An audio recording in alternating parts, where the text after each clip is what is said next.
Bismillahirrahmanirrahim. Assalamualaikum warahmatullahi wabarakatuh. Apa kabar teman-teman semuanya?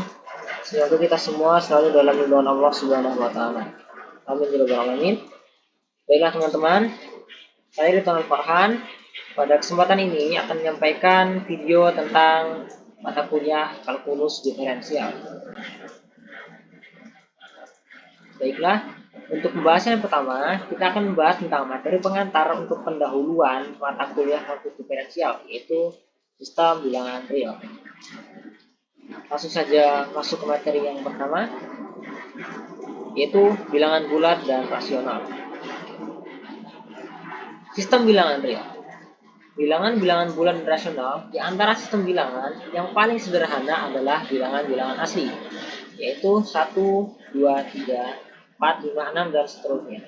Dengan bilangan ini kita dapat menghitung buku-buku kita, teman-teman kita, dan uang kita. Jika kita gandengkan negatifnya dengan 0, kita peroleh bilangan-bilangan bulat, yaitu titik-titik, negatif 3, negatif 2, negatif 1, 0, 1, 2, 3, dan seterusnya. Ini titik-titik tandanya tak hingga ya, negatif tak hingga dan positif tak hingga. Bila mana kita mencoba mengukur panjang, berat, atau tegangan listrik, bilangan-bilangan bulat tidak memadai. Bilangan ini terlalu kurang untuk memberikan ketelitian yang cukup. Kita dituntut untuk juga mempertimbangkan hasil bagi atau rasio dari bilangan-bilangan bulat, yaitu bilangan seperti 3/4, 7/8, 21/5. Yang selanjutnya yaitu bilangan-bilangan real. Bilangan real adalah sekumpulan bilangan rasional dan tak rasional yang dapat mengukur panjang bersama-sama dengan negatifnya, dan 0 kita namakan bilangan-bilangan real. Bilangan-bilangan real dapat dipandang sebagai pengenal atau label atau ID ya, untuk titik sepanjang sebuah garis mendatar. Di sana, bilangan-bilangan ini mengukur jarak ke kanan atau kiri, atau jarak berarah ya, karena ada arah ke kanan atau kiri. Biasanya ditandakan dengan negatif atau positif. Dari satu titik tetap yang disebut titik asal yang diberi label 0. Label 0 ya. Ini dimaksud arahnya negatif ke kiri dan positif ke kanan. Walaupun kita tidak mungkin memperlihatkan semua label itu, tiap titik mempunyai sebuah label tunggal bilangan real. Bilangan ini disebut koordinat titik tersebut, dan garis koordinat yang dihasilkan diacu sebagai garis real. Ini contohnya ya, ini adalah sebuah garis bilangan ya, seperti yang dijelaskan tadi. Jika negatif artinya dia adalah mengarah ke kiri, jika dia positif dia akan ke kanan, dan ini tanda panah artinya itu tak hingga ya.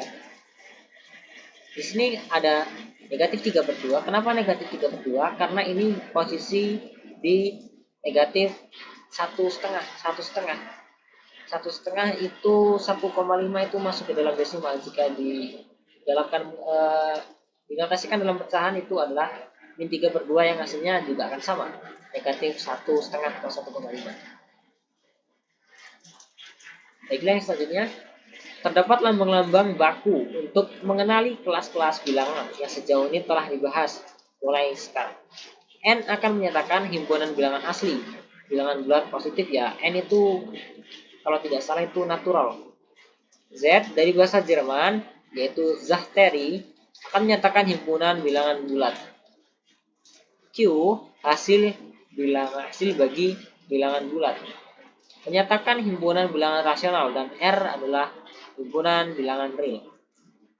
Di sini kita lambangkan N adalah subset Z, di mana Z adalah subset Q dan Q adalah subset Z. Di sini adalah lambang himpunan bagian, dibaca himpunan bagian dari subset ya. Ini himpunan bagian dari atau subset. Yang selanjutnya, 4 operasi hitungan. Dengan dua bilangan real X dan Y, kita dapat menambahkan atau mengalihkan keduanya, tidak terlihat keduanya, memperoleh dua bilangan real baru, X plus Y dan X kali Y. Biasanya cukup dituliskan XY. Ini titik kali ya, titik dikali Y gitu maksudnya. Penambahan dan perkalian mempunyai sifat-sifat yang telah dikenali berikut. Selanjutnya kita menyebutnya sifat-sifat medan. Di antaranya sifat-sifat medan yaitu yang pertama hukum komutatif. X plus Y sama dengan Y plus X. Dan XY sama dengan Y sama dengan X. Hanya ditukar tempatnya saja. Yang kedua hukum asosiatif, di mana R plus Y plus Z sama dengan X plus Y plus Z. Dipindahkan kurungnya. Artinya akan sama. Dan X dikali YZ sama dengan XY dikali Z. Hukum distribusi, yaitu X dikali Y plus Z sama dengan XY ditambah XZ. Kenapa bisa begitu? Karena menurut operasi ini kita kalikan satu-satu ya, kali satu-satu. X dikali Y, X dikali Z yang akan menghasilkan X kali Y, XY, dan X kali Z, XZ. Yang selanjutnya, elemen-elemen identitas. Terdapat dua bilangan real yang berlainan 0 dan 1 yang memenuhi X plus 0 sama dengan X. Dan XL sama dengan X. Yang selanjutnya, balikan atau inverse. Setiap bilangan X mempunyai balikan aditif, disebut juga sebuah negatif ya. Min X, yang memenuhi X plus min X sama dengan 0. Juga setiap bilangan X kecuali 0 mempunyai balikan perkalian, disebut kebalikan. Ini notasinya ya.